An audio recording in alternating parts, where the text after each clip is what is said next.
Hi guys, welcome back to video. दोस्तों, इस video में हम लोग बात करने वाले हैं जो मेडिकल एजुकेशन की कमीशन की जो नोटिस आई है, प्री नॉमिनेशन लिस्ट बोला जाए, वो आने आया है। उस पर हम लोग अच्छे तरह से डिटेल में बात करेंगे। तो सबसे पहले मैं बता दूं, जो मेडिकल एजुकेशन की नोटिस आई थी, वो उसमें नोटिस में अगर हम लोग देखेंगे कि किस बच्चे को मिलना है और किस बच्चे को आने वाले दिन में और मिलने की चांसेस प्रोबेबिलिटी बनता है।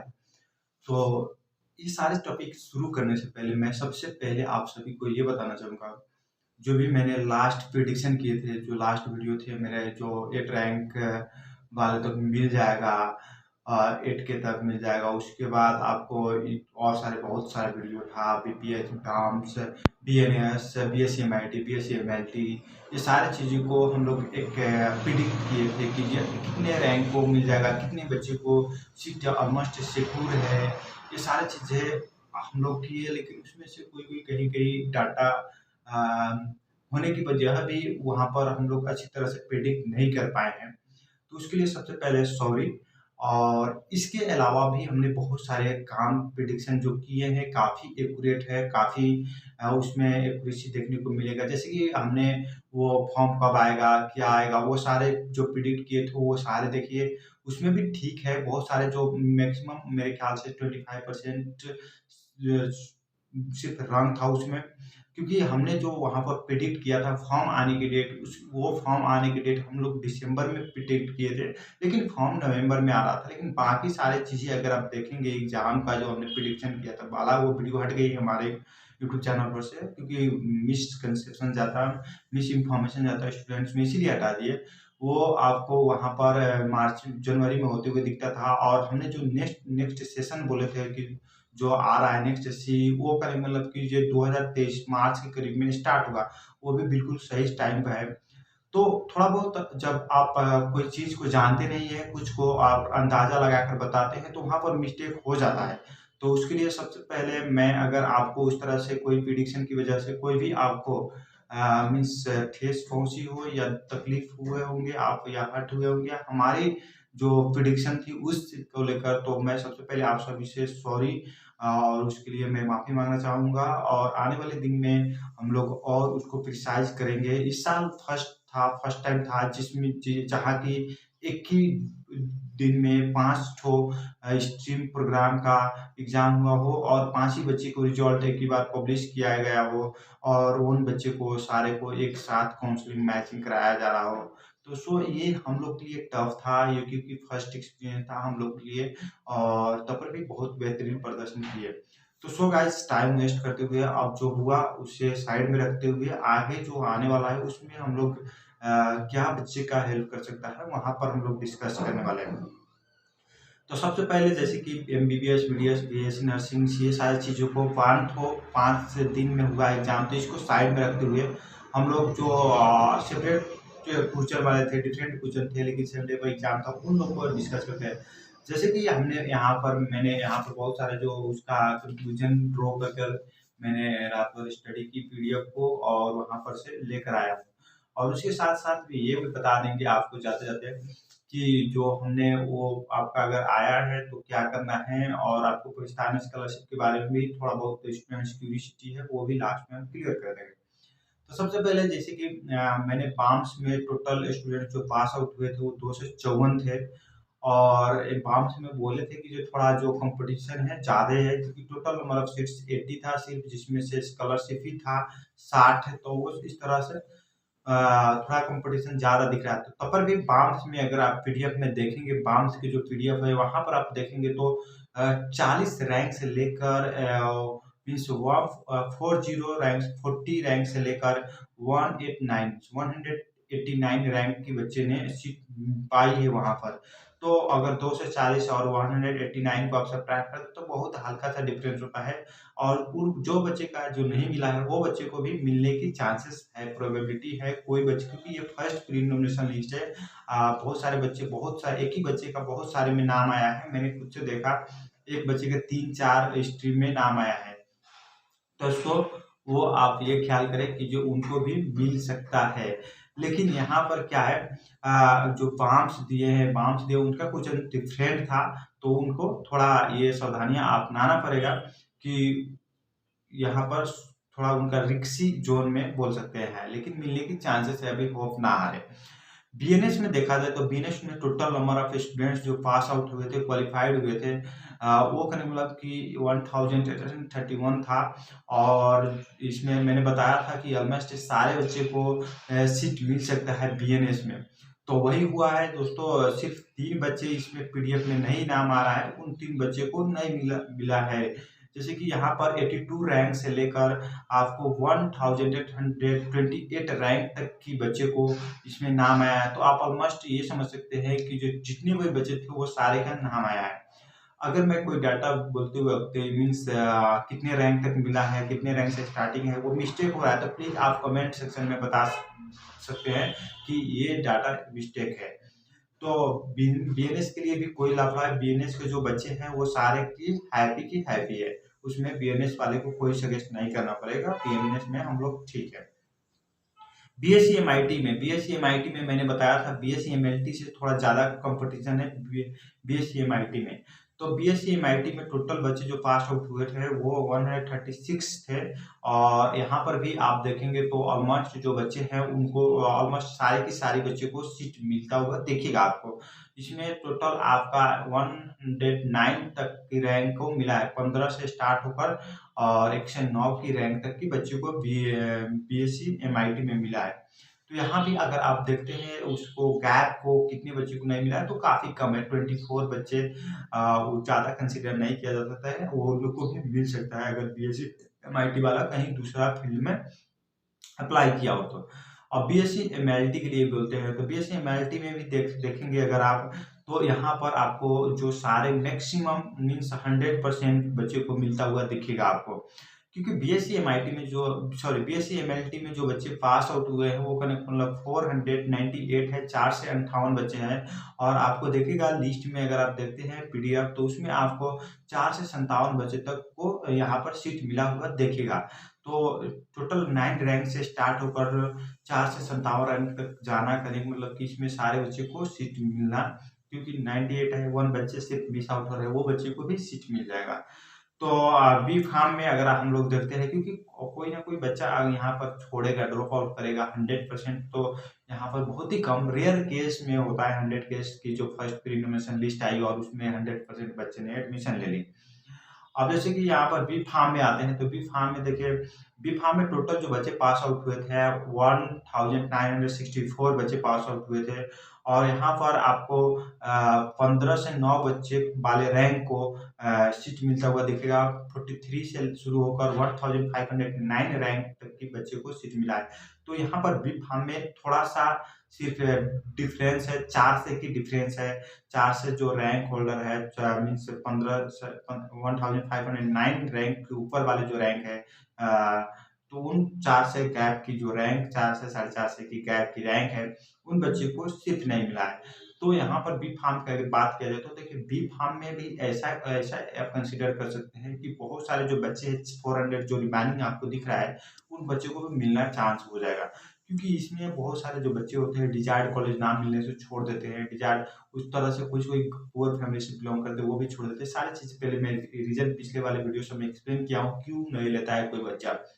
तो ये चीज़ें या कोई दूसरा उसका फॉर्म फील्ड में जैसे एमबीबीएस, बीडीएस में आता है तो छोड़ देता है। तो ये बच्चे भी जो 400 रिमेनिंग है वो सब होप रख सकते हैं यहाँ पर कि मिलेगा उन लोग का।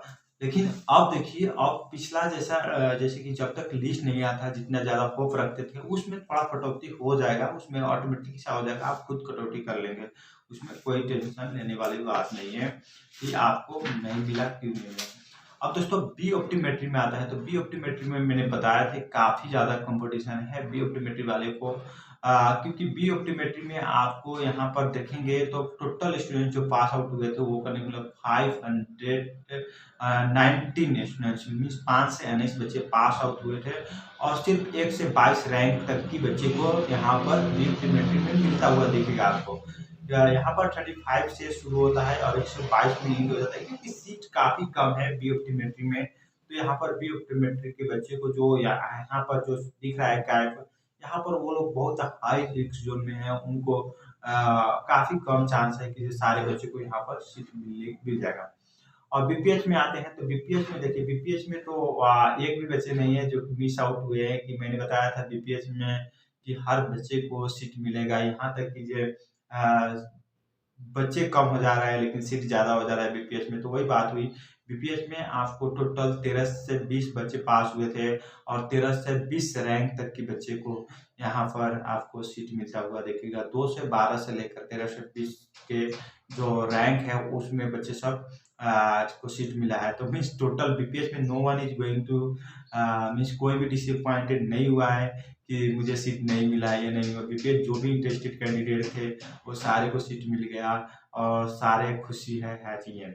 अब बीपीटी बैचलर इन फिजियोथेरेपी में आते हैं। बैचलर इन फिजियोथेरेपी में इसका टोटल कितना स्टूडेंट्स था ये मुझे पता नहीं है।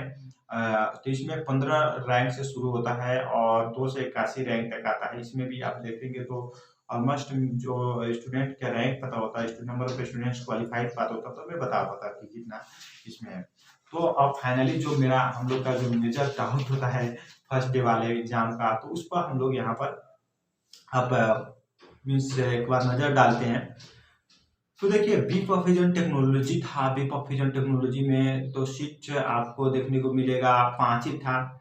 तो यहाँ पर बी प्रोफिजन जो टेक्नोलॉजी है उसमें रैंक का देखा जाए तो 459 से लेकर 741 की रैंक वाले को बच्चे को मिला है। तो अब ये बच्चे एमबीबीएस वाले थे। जैसे कि ऐसा है कि बहुत सारे बच्चे क्या किए हैं ना कि एक से ज़्यादा स्ट्रीम में रखे हैं ताकि अगर मुझे ये ना मिले तो वो पढ़े। तो अब ये बच्चे लेंगे कि नहीं लेंगे अब फ्यूचर में देखते हैं।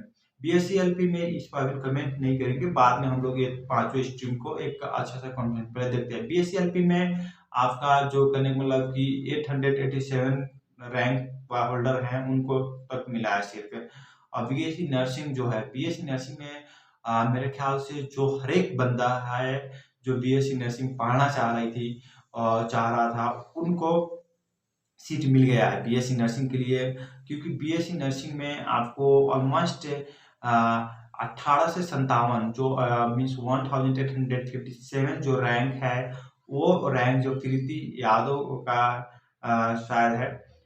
तो वो जो 1857 से लेकर वो 8744 मीन्स ऑलमोस्ट जो टोटल बच्चे हैं पीडीएफ में जो टोटल बच्चे हैं वो कहने का मतलब आपको 8747 है जो कि पास आउट हुए थे नेपाली कैटेगरी में। तो उसमें 8744 तक लिए बीएससी की नर्सिंग मिल गई। तो आप यहाँ पर ये समझ सकते हैं बीएससी नर्सिंग वाले तो कोई भी बच्चे डिसअपॉइंटेड नहीं है, हर बच्चे को बीएससी नर्सिंग मिला है। तो यहाँ पर बीएससी नर्सिंग की तो कोई डिस्कशन नहीं करेंगे। बीडीएस के लिए अगर बात किया जाए तो बीडीएस में 6 से 37 से लेकर मीन से 637 इसमें शायद प्रीति यादव का नाम है।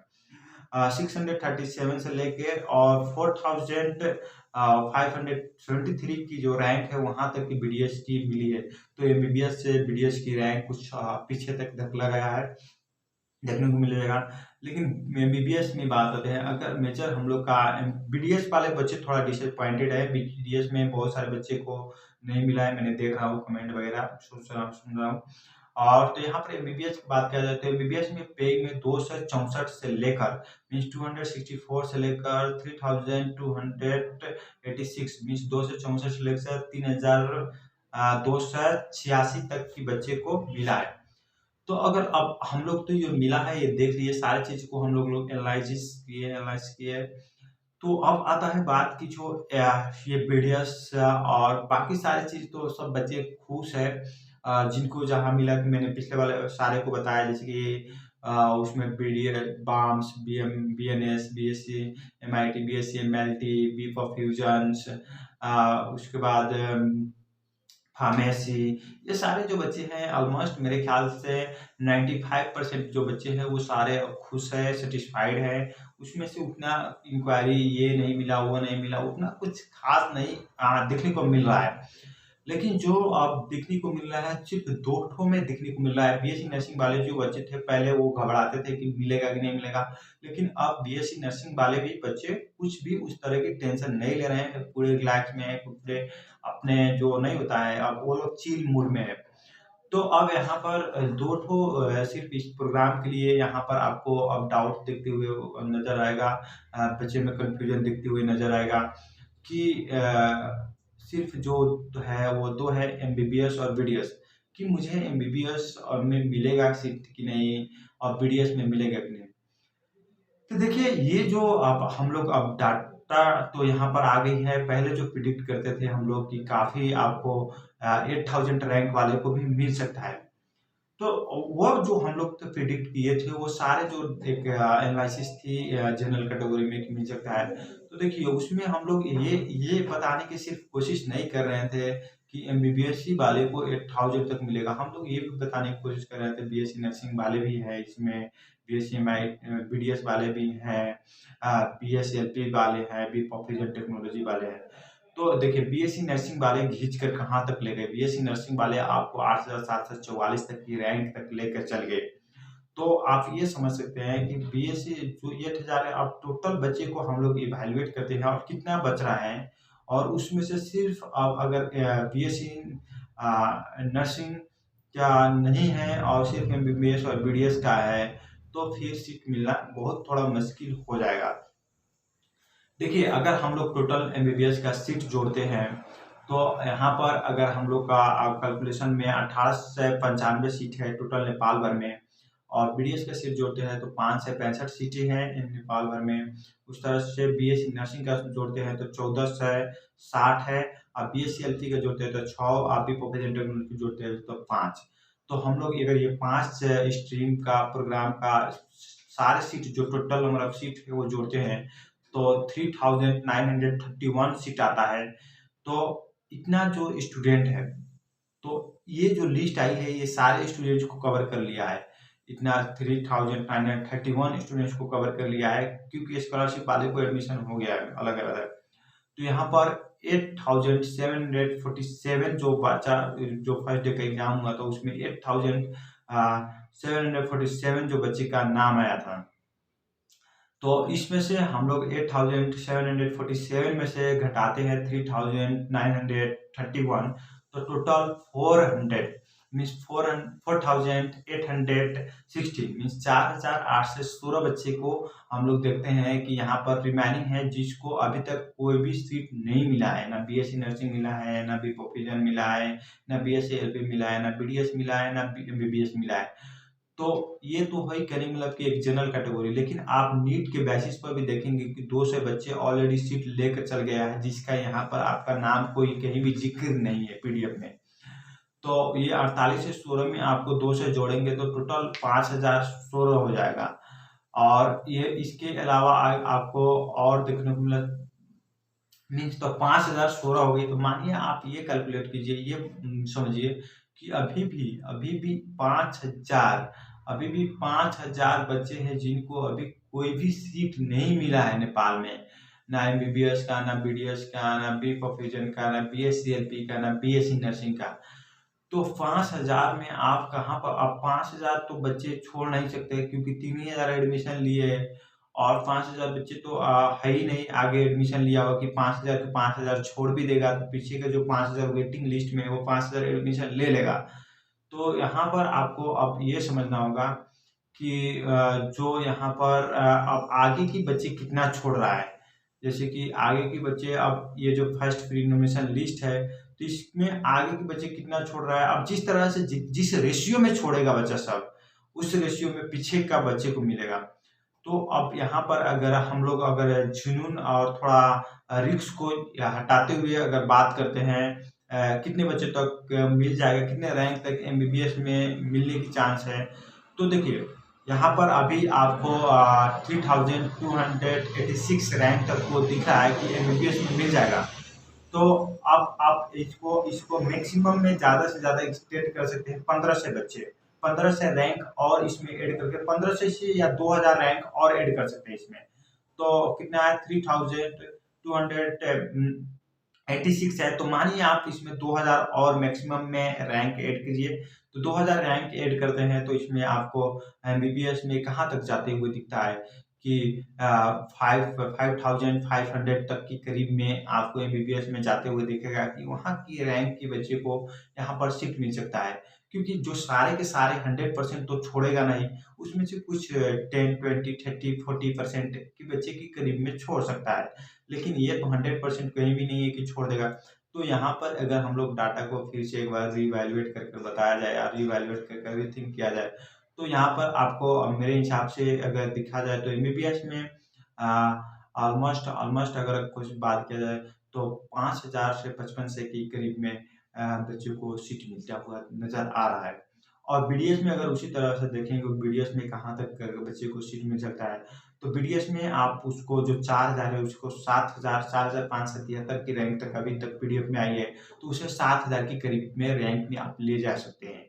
क्योंकि जो बच्चे को बीडीएस में मिला है वो बच्चे में से बहुत मैक्सिमम बच्चे हैं जिसको एमबीबीएस में मिला है। आप तो खुद ही एक किसी बच्चे को एमबीबीएस में से नाम उठाइए 2-4 बच्चे को और आप वहाँ पर वही नाम से रिसर्च कीजिए, उसका बहुत सारे मीन्स शो आउट करेगा। और उसी तरह से नर्सिंग की बच्चे सब रिड्यूस होगा, उसमें आ जाएगा। तो यहाँ पर अगर आप बात किया जाए तो 8K को आप रिड्यूस कर कर आप आते हैं 7K पर, तो आपको वहाँ पर बीडीएस में नज़र देखने को मिलेगा कि बीडीएस में आपको बच्चे को सीट मिलता हुआ। लेकिन वहीं पर एमबीबीएस में आते हैं तो 5K तक की बच्चे जो है उनको सीट मिलता हुआ नज़र आएगा, मस्ट प्रोबेबिलिटी है। ये कोई आप हार्ड एंड फास्ट रूल नहीं मानिएगा, क्योंकि मैं भी एक जस्ट गेस कर रहा हूँ और बहुत सारे बच्चों को देख के फ्रस्ट्रेशन में आकर बोलते हुए सर आपका गेस तो मिला नहीं। हाँ, गेस था, नहीं मिल पाया होगा, नहीं कुछ मिला होगा, उसके लिए मैं भी सॉरी बोल रहा हूँ। लेकिन ये कोई ट्रस्ट नहीं है, मैं कोई गॉड नहीं हूँ कि ये मैं जो बोल रहा हूँ वही सत्य होगा। आप भी थोड़ा इसमें अनफेयर है, अनसर्टेनिटी है, बस ये थोड़ा आप लोग की माइंड स्टेबल हो, माइंड आप लोग कुछ कुछ संतुष्ट में रहे, कुछ आपके पास होप रहे, कुछ ज़्यादा उतना एंग्ज़ायटी ना हो, नर्वसनेस ना हो, इसीलिए हम लोग ये सारे कर रहे हैं। ये सारे इसमें आपको कोई भी टेंशन लेने की बात नहीं है, मेरे प्रेडिक्शन से यही सब जा रहा है। आप खुद प्रेडिक्ट कीजिए, आप खुद सोचिए कि कितने तक बच्चे को मिल सकता है, एक बार रीथिंक कीजिए। तो फाइनली ये वीडियो को एंड करते हैं और कोई भी डाटा, कोई भी प्रेडिक्शन इसमें मिस्टेक हुई है या लास्ट वाले हमारे प्रेडिक्शन से या कुछ भी आपकी जुनून है और आप बताना चाह रहे हैं हम लोग को, तो आज इस वीडियो के नीचे दी गई कमेंट सेक्शन में आप ज़रूर बताइएगा। स्पेशली वो चीज़ें बताइए कि अगर कहीं पर कोई डाटा कैलकुलेशन में हमने मिस्टेक की है तो वो ज़रूर बताइए, अगर आप वीडियो को अच्छी तरह से देखे हैं तो। फाइनली मैं इतना आपको कहते हुए मैं आप सभी से विनम्रतापूर्वक विदा लेना चाहूँगा और बहुत-बहुत धन्यवाद कि आपने इतने जो लंबे जर्नी है उसमें आप लोग साथ दे रहे हैं। बहुत सारा जो क्यूरियोसिटी आप अपना क्वेश्चन पुट कर रहे हैं उसमें हम लोग को काफ़ी मीन्स हेल्प मिल रहा है और काफ़ी ये मिल रहा है जो बच्चे को सीट मिल रहा है वो सारे बच्चे बहुत अच्छे कमेंट कर रहे हैं। लेकिन जो बच्चे को नहीं मिल रहा है वो वहाँ से हम लोग को थोड़ा नेगेटिविटी भी सुनने को मिलता है। लेकिन कोई बात नहीं, जब काम करते हो तो वहाँ पर रास्ते में बहुत सारा स्ट्रगल्स ऑब्स्टैकल्स आते हैं। कोई अच्छा भी कहेगा, कोई बुरा भी कहेगा। लेकिन मैं ये बता दूँ दोस्तों, यहाँ पर कोई भी लोग नहीं है जो कि आपको बता पाएगा 100% कि आपको सीट मिलबे करेगा। क्योंकि ये जो 8,000 जो स्टूडेंट है किसी भी मैन की पास में या किसी भी ऑर्गेनाइजेशन के पास में टोटली फुल्ली कनेक्टेड नहीं है। इसमें से कुछ परसेंट किसी के पास कनेक्शन में है, जैसे कि कुछ परसेंट बच्चे मेरे कॉन्टैक्ट में हैं, तो कुछ परसेंट बच्चे किसी और कॉन्टैक्ट में हैं। तो वो यहाँ तक कि मेडिकल एजुकेशन की आप चेयरमैन हैं वहाँ, और उनसे जाके भी पूछोगे कि मुझे ये सीट मिल जाएगा कि नहीं मिल जाएगा, तो एग्ज़ैक्टली वो भी नहीं बता पाएँगे। तो क्योंकि कोई नहीं बता पाएगा ना कि दूसरे के मन में क्या चल रहा है। एक एक ए ऐसा होता है within a minute, within a second बच्चे बोलते हैं कि मुझे ये कॉलेज चाहिए और एग्ज़ैक्टली कुछ देर बाद बोलते हैं नहीं छोड़ दो, इस बार छोड़ दे, ड्रॉप कर देते हैं। और फाइनली दोस्तों इसमें आते हैं प्रेडिक्शन, तो जो हमने करना था कर लिया, डाटा भी देख लिया। और जो हमने इसमें आते हैं जैसे कि जो भी बच्चे का नाम आया है प्री नॉमिनेशन लिस्ट में, उन बच्चे के लिए बात करते हैं। तो सबसे पहले जो भी बच्चे का नाम आया है प्री नॉमिनेशन लिस्ट में, उन सारे को मेरी तरफ से कांग्रेचुलेशंस। और मेरा यही सजेशन रहेगा कि देखिए, अगर आप रियली में एमबीबीएस पढ़ना इंटरेस्टेड हैं और आपकी रैंक 1000 से ज़्यादा है, तो मैं यही सजेस्ट करूँगा कि आप उतना ज़्यादा पैसा है आपके पास, थोड़ा बहुत भी पैसा है, ये बोला जाए थोड़ा बहुत भी पैसा है और आपकी इंटरेस्टेड डिजायर्ड कॉलेज की नियर पास में हो, या थोड़ा बहुत भी नियर पास में नहीं हो, एक कहावत है जैसे कि आपके डिज़ायर्ड कॉलेज नहीं मिल रहा है, तो भी मैं कहूँगा कि जे आप वो कॉलेज अच्छा है, रैंकिंग अच्छा है, उसका इंफ्रास्ट्रक्चर अच्छा है और आपकी रैंक उसके लायक है, तो आप उसमें पढ़ाई करें। क्योंकि मैं एक ये सुना हूँ कि जैसे कि और मैं भी मानता हूँ भी हूँ कि अगर आप जिससे मोहब्बत करते हो उससे शादी कर लो। अगर आपका उन शादी नहीं, सॉरी, जिससे मोहब्बत करते हो उससे शादी कर लो, नहीं तो जिससे शादी हो गई उससे मोहब्बत करना शुरू कर दो। दूसरा ऑप्शन भी बुरा नहीं है। तो इसी तरह से अगर आपकी जो प्रायोरिटी ऑप्शन जो है जो डिजायर्ड कॉलेज थी वो मिल गई, तो काफ़ी इंटरेस्टिंग बात है कि आपको वो जो जिसको चाह रहे थे वो कॉलेज मिल गया आपको। लेकिन अगर नहीं मिल रहा है तो जो कॉलेज आपको मिल रहा है उसी में इनरोल हो जाइए, उसी में पढ़िए। क्योंकि रैंक अगर ज़्यादा बार ड्रॉपर हो गए हैं तो ये तो काफ़ी इंपॉर्टेंट होता है कि आप वो कॉलेज में शिफ्ट हो जाइए, वो पढ़ाई शुरू कर दीजिए।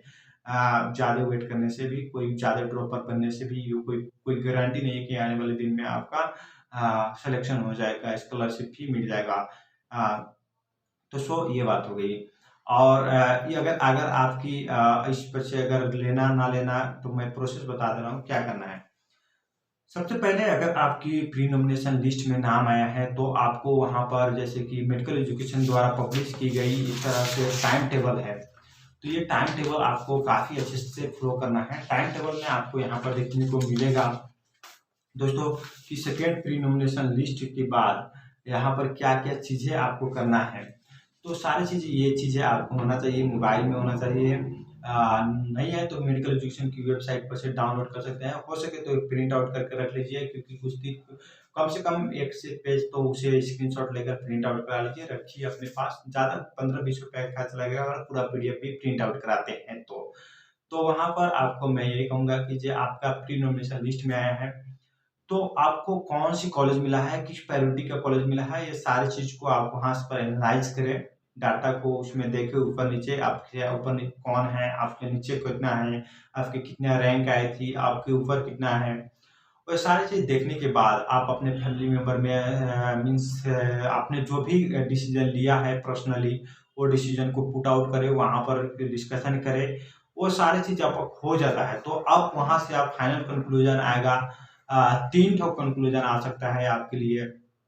पहला कंक्लूजन आ सकता है कि ठीक है बेटा, ये कॉलेज एमबीबीएस में मिला है, पढ़ाई कर, कोई प्रॉब्लम नहीं। तो उसमें आपको क्या करना है वो भी बताएँगे। दूसरा ऑप्शन आ सकता है आपको कि अभी अभी फ़िलहाल के लिए थोड़ा और रुक जाओ, अब देखो आगे कोई अच्छा कॉलेज खाली होता है तो उसमें मिले तो ठीक है, एडमिशन लेंगे इस साल। तो ये हो गई। तीसरा ऑप्शन होता है कि जैसे कि किसी का बीडीएस में आ गया लेकिन पढ़ने का मन है एमबीबीएस, तो नहीं, बीडीएस तो पढ़ना ही नहीं है, छोड़ दे। तो बीडीएस में क्या करना है आपको, उसको क्या करना है? तो सबसे पहले अगर आप कंफर्म हो कि जो भी कॉलेज, जो भी प्रोग्राम के लिए आपको मिला है, वो उसमें आपको पढ़ना है, 100% यहाँ पर फिक्स हो। इसमें ये नहीं कि जे मैं डायलेमा में हूँ, कन्फ्यूजन में हूँ, ये नहीं। आप 100% फिक्स हो तो देखो, आपको अगर वन एंड ओनली प्रोग्राम में आया है तो आप उसे एक्सेप्ट कीजिए। एक से भी ज़्यादा में भी आया है तो उसे एक्सेप्ट कीजिए, जिसमें पढ़ना है आपको। और जिसको नहीं पढ़ना है तो बाकी सारे में जाकर आप विथड्रॉ नहीं करना है। आपको पढ़ने का फिक्स हो गया ना, तो बाकी सारे को जाकर ड्रॉप कर देना है। क्योंकि आप यहाँ पर फुली डिटरमाइंड हो कि मुझे पढ़ना है, तो क्या करना है, आपको सिर्फ एक्सेप्ट करना है जिसको पढ़ना है। बाकी सारे जिसको नहीं पढ़ना है, बाकी सारे को जाकर ड्रॉप करना है। अब नेक्स्ट में आते हैं, जो बच्चा अभी थोड़ा डायलेमा में देखा जाए कि मुझे अच्छा कॉलेज मिलेगा कि नहीं। ये बात करने से पहले एक बार ये बता दें, जो बच्चा एक्सेप्ट करेगा ना, जो भी कॉलेज के लिए वो एक्सेप्ट करेगा, तो अगर उसके ऊपर की कॉलेज में सीट वैकेंट होता है तो ऑटोमेटिक सी उसकी जो कॉलेज प्रायोरिटी ऑर्डर है अपग्रेड हो जाएगा। तो इसमें भी आप लोग को कोई उस तरह की टेंशन नहीं लेना है कि मेरा सीट क्या होगा, कैसे होगा। इसमें ऑटोमेटिकली अपग्रेड हो जाएगा। अब जो बच्चा डायलेमा में है कि मुझे अच्छा कॉलेज देखना है और अच्छे कॉलेज मिलेगा तो पढ़ूँगा, या कोई दूसरा प्रोग्राम मिलेगा तो पढ़ूँगा। तो देखिए, अगर आप एमबीबीएस में सोच रहे हैं कि अच्छे कॉलेज मिलेगा तो पढ़ेंगे और बीडीएस में भी नाम आए हैं, एमबीबीएस में भी नाम आया है आपको, तो मैं ये कहूँगा कि जो एमबीबीएस पे आपको विथड्रॉ करना पड़ेगा, कि जैसे कि आपको लग रहा है कि जो मुझे अच्छा कॉलेज से अच्छा कॉलेज मिले, ऐसे भी एक्सेप्ट करने से भी अपग्रेड होता है, लेकिन आपको उस तरह की चॉइस पसंद नहीं है तो आपको विथड्रॉ करना पड़ेगा। और विथड्रॉ करने के बाद आपको जो बीडीएस में पढ़ना नहीं है तो बीडीएस में जाकर ड्रॉप करना पड़ेगा। तो ये बात हुई जो बच्चे के लिए हायर मीन्स प्रायोरिटी की कॉलेज मीन्स उसके और अच्छे कॉलेज के लिए वेट करना है। और जो बच्चे हैं कि कहने का मतलब कि जब मुझे नेपाल में पढ़ना नहीं है या कोई स्ट्रीम नहीं पढ़ना है जिसमें उनका नाम आ गया है और बाकी में आया नहीं है। जैसे कि मैं एक बता दूं, मैं अगर एक लड़का हूं और मुझे पाँच फर्स्ट का एग्जाम दिया था, मैंने पांचों का पांचों उसमें फिलअप कर दिया, क्या बोलते हैं priority configuration priority order fill up कर दिया और वहां पर मेरा बीएससी नर्सिंग में भी आ गया। तो बीएससी नर्सिंग में मैं रियली इंटरेस्टेड नहीं हूँ और बीएससी नर्सिंग में मेरा नाम आया है, तो मैं बाकी एमबीबीएस बीडीएस बीएससी एलपी बीपॉप रीजन में आया ही नहीं है। तो मैं क्या करूंगा, कुछ भी नहीं करूंगा, बीएससी नर्सिंग का जाकर ड्रॉप करूंगा क्योंकि मुझे बीएससी नर्सिंग नहीं पढ़ना है और बाकी के लिए वेट करूंगा। तो ये हो गई कहने का मतलब एक्सेप्ट विथड्रॉ और ड्रॉप का। और एक बार और बता दें दोस्तों कि अगर आप एक्सेप्ट करते हैं किसी भी प्रोग्राम में एक्सेप्ट कर लेते हैं तो आपको पढ़ना ही पड़ेगा, एडमिशन लेना पड़ेगा। अगर आप एडमिशन नहीं लेते हैं तो इस सेशन के लिए आप कहीं कभी नहीं रहेंगे, ना नेपाल के लिए ना नेपाल के बाहर के लिए। तो ये चीज़ आप कंसिडरेशन करें। उस ड्रॉ करने का मतलब क्या होता है, अगर आपको कोई बेटर प्रायोरिटी ऑर्डर का कॉलेज बाद में खाली होता है तो आपको सेकेंड राउंड थर्ड राउंड में सेलेक्ट कर लिया जाएगा। अब देखो विथड्रॉ एक्सेप्ट विथड्रॉ और ड्रॉप मीन्स आपको कुछ ना कुछ करना ही है, ऑप्शन ऐसा समझिए। अगर एक स्ट्रीम में आया तो कुछ भी नहीं करते तो एक्सेप्ट हो जाएगा। आपको कुछ ना कुछ कर कर बताना है मेडिकल एजुकेशन को, अगर नहीं करते हैं तो आपको अगर एक्सेप्ट हो जाता है ऑटोमेटिक से एक्सेप्ट हो जाता है, या अगर एक्सेप्ट नहीं होता है एक से ज़्यादा में आया है तो कुछ भी नहीं होगा, ना एक्सेप्ट होगा ना विथड्रॉ होगा ना ड्रॉप होगा, कुछ भी नहीं होगा। तो भी इस कंडीशन में भी आपको नेपाल में जो भी मैचिंग प्रोसेस है वो सारे मैचिंग प्रोसेस से आउट कर दिया जाएगा और प्लस आपका फॉरेन में जो एलिजिबिलिटी सर्टिफिकेट कर दिया जाता है फॉरेन स्टडी के लिए उसमें से भी आउट कर दिया जाएगा। तो सो ये इस पर आप फोकस करें, ध्यान लगाए। अब रहा बात दोस्तों ये पाकिस्तान स्कॉलरशिप के लिए, तो पाकिस्तान स्कॉलरशिप के लिए जो भी यहाँ पर रूल्स एंड रेगुलेशन पब्लिश किया जा रहा है मेडिकल एजुकेशन द्वारा, तो उस रूल्स में काफ़ी ये कहा जा रहा है कि अगर पाकिस्तान स्कॉलरशिप के लिए आप अप्लाई करते हो और आपका स्कॉलरशिप मिल जाता है तो आपको बाकी जो मैचिंग प्रोसेस है उसमें से हटा दिया जाएगा। तो बिल्कुल सही बात है दोस्तों, अगर आपको पाकिस्तान स्कॉलरशिप के लिए आप सिलेक्टेड हो गए तो बाकी बाकी जो मैचिंग प्रोसेस है उसमें आप हिस्सा लेकर क्या करेंगे, कुछ भी नहीं। तो सो ये तो अच्छी बात है कि जो आपको अगर मैचिंग प्रोसेस हो जा रहा है तो आपको हटा दिया जाएगा, सही बात है। लेकिन वहाँ पर एक और नोटिस मेंशन किया गया है इस बार कि अगर पाकिस्तान स्कॉलरशिप में आपको सिलेक्शन होता है और हम लोग हटा देंगे तो उसके बाद भी आपको बहुत सारा प्रोसेस फ्लो करना पड़ेगा, जो कि यहाँ पर पाकिस्तान एम्बेसी और फॉरेन मिनिस्ट्री से और एजुकेशन मिनिस्ट्री से आपको काम करवाना पड़ेगा। तो वो सारी चीज़ आप खुद ही अपडेट कर लें मेडिकल एजुकेशन से, कीप इन टच में होकर। अगर आप काठमांडू में हैं तो इसके लिए आप मेडिकल एजुकेशन के ऑफिस में विजिट आउट कर सकते हैं या आप डायरेक्ट कॉल आउट करके पूछ भी सकते हैं। तो so guys, bye bye, take care, have a good day. और जाते जाते मैं ये बता दूं, अगर कोई भी मिस्टेक कोई भी डाटा प्रिडिक्शन में हम लोग के लास्ट वाले वीडियो में आपको लग रहा है कि हम लोग गलती कर चुके हैं तो उसके लिए मैं लोग सॉरी बोलता हूँ, लेकिन मैं हम लोग अपने तरफ से काफ़ी बेस्ट देने के लिए कोशिश किया और आने वाले दिन में भी बेस्ट देने की कोशिश करेंगे।